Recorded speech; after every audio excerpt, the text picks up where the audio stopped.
Radio city originals.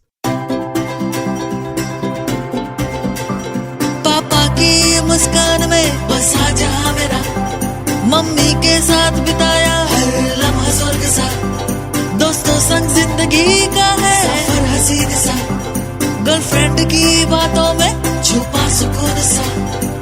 ये है छोटी छोटी लव स्टोरी, ये है छोटी छोटी लव स्टोरी।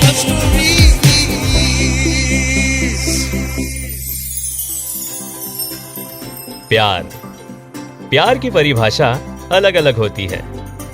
एक प्यार वो है जो एक लड़का एक लड़की से करता है, तो एक प्यार वो है जो एक दोस्त दूसरे दोस्त से करता है। एक माँ अपने बेटे से करती है, एक भाई अपने बहन से करता है, तो एक फौजी अपने देश से करता है, यहाँ तक कि एक जानवर दूसरे जानवर से करता है। ऐसे ही प्यार की कहानियां आप तक पहुंचाने के लिए रेडियो सिटी लेकर आया है शो, जिसका नाम है छोटी छोटी लव स्टोरीज। छोटी छोटी लव स्टोरी।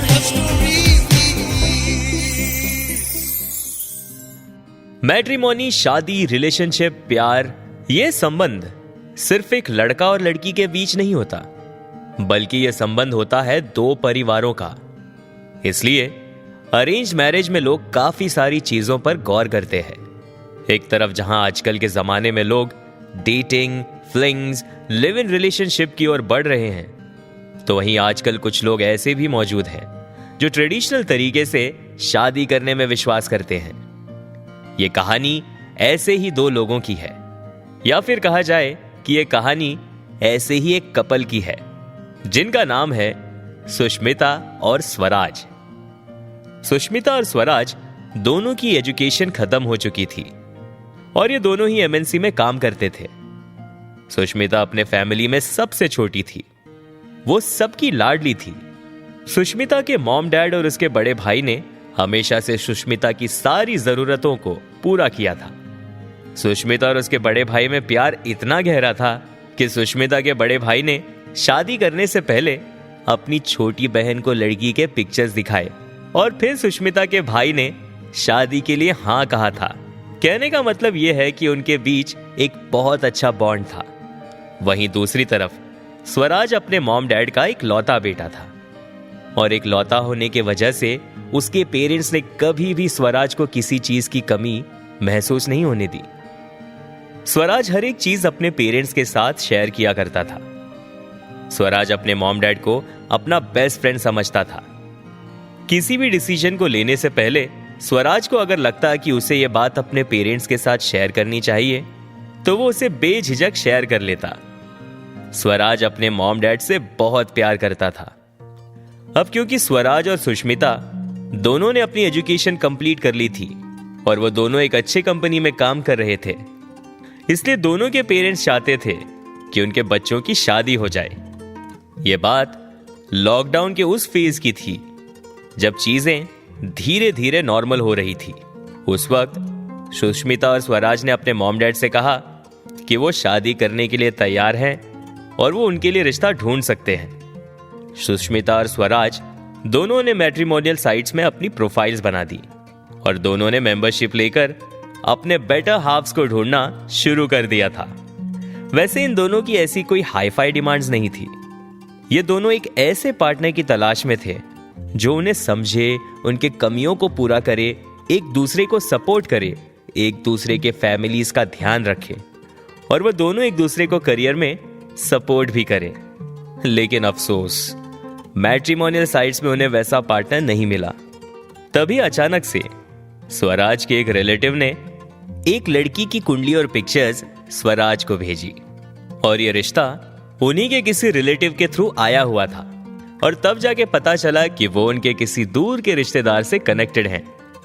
अब क्योंकि वो लोग अरेंज मैरिज कर रहे थे, तो उन्होंने कुंडली मिलाना जरूरी समझा। लेकिन स्वराज का मानना था कि कुंडली मैच हो ना हो, हमारी सोच मैच होनी चाहिए। उन लोगों ने जब स्वराज की कुंडली उस लड़की की कुंडली से मिलाई, तो उनका हॉरोस्कोप मैच हो गया और वो लड़की जिसकी कुंडली स्वराज से मैच हुई, वो लड़की और कोई नहीं बल्कि सुष्मिता थी।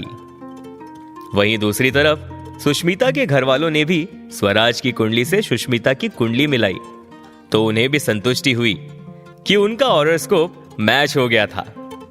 कुंडली मैच होने पर सुष्मिता की मम्मी ने सुष्मिता से कहा कि यह रिश्ता उनके किसी रिलेटिव के थ्रू आया हुआ है और उन दोनों की फैमिलीज एक दूसरे को इनडायरेक्टली जानती भी हैं।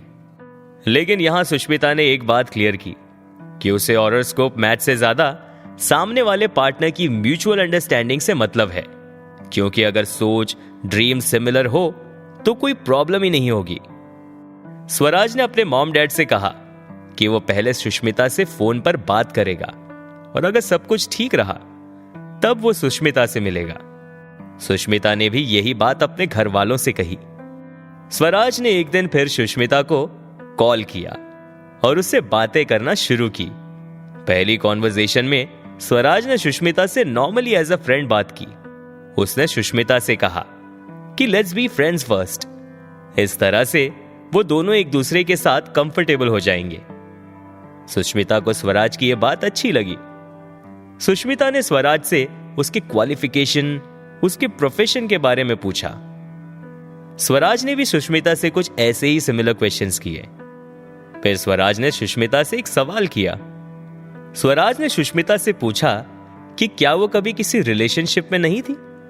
इसके जवाब में सुष्मिता ने कहा कि कॉलेज में जब वो 3rd ईयर में थी उस वक्त वो एक रिलेशनशिप में थी, लेकिन वो रिलेशनशिप ज्यादा देर तक नहीं चला और इसका रीजन देते हुए उसने कहा कि that guy was not serious about his career and the relationship. फिर सुष्मिता ने स्वराज से पूछा कि क्या उसकी कोई गर्लफ्रेंड नहीं थी। इसके जवाब में स्वराज ने भी स्ट्रेट फॉरवर्ड होकर जवाब दिया कि उसकी एक गर्लफ्रेंड थी और वो दोनों एक दूसरे से शादी करना चाहते थे। लेकिन साथ ही स्वराज ने यह भी कहा कि उसकी गर्लफ्रेंड ने शादी के बाद पेरेंट्स से अलग रहने की बात रखी थी और इस बात की वजह से उनका रिलेशनशिप आगे नहीं बढ़ा। इतना कहने के बाद स्वराज ने सुष्मिता से कहा कि अगर उनकी बातें शादी तक पहुंचती है तो पेरेंट्स हमेशा साथ ही रहेंगे।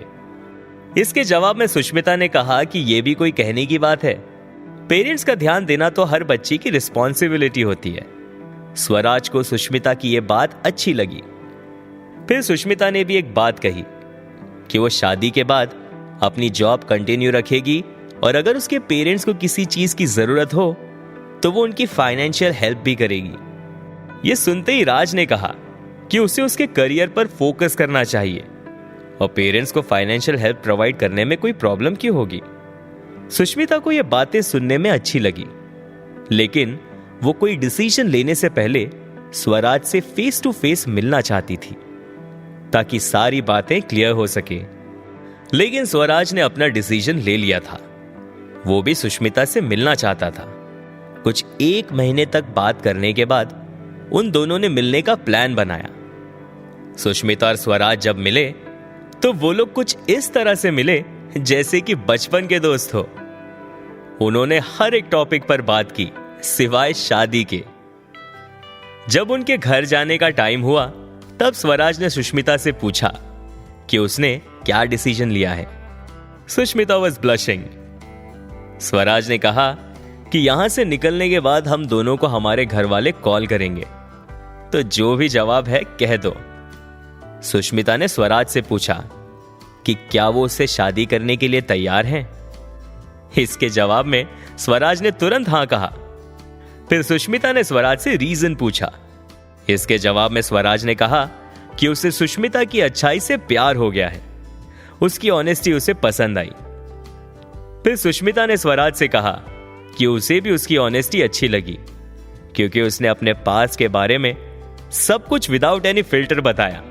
और साथ ही स्वराज से यह भी कहा कि जब स्वराज ने उसे कॉल पर कहा था कि पहले दोस्त बन जाते हैं, वो बात उसे बहुत अच्छी लगी। अब ये सुनने के बाद स्वराज भी ब्लश करने लगा। फिर सुष्मिता ने स्वराज से कहा कि वो उससे शादी करने के लिए तैयार है। ये सुनते ही स्वराज बहुत खुश हो गया और उन दोनों ने एक दूसरे को गले लगा लिया। वहां से निकलते ही उन दोनों ने अपने घर वालों को अपने डिसीजन के बारे में सुनाया और फिर कुछ ही महीनों में उन दोनों की शादी हो गई और कुछ इस तरह से सुष्मिता और स्वराज की लव स्टोरी की शुरुआत हुई। आप सुन रहे थे छोटी छोटी love stories, only on radio city. पापा की मुस्कान में बसा जहां मेरा, मम्मी के साथ बिताया हर लम्हा स्वर्ग सा, दोस्तों संग जिंदगी का है सफर हसीन सा, गर्लफ्रेंड की बातों में छुपा सुकून सा, ये है छोटी छोटी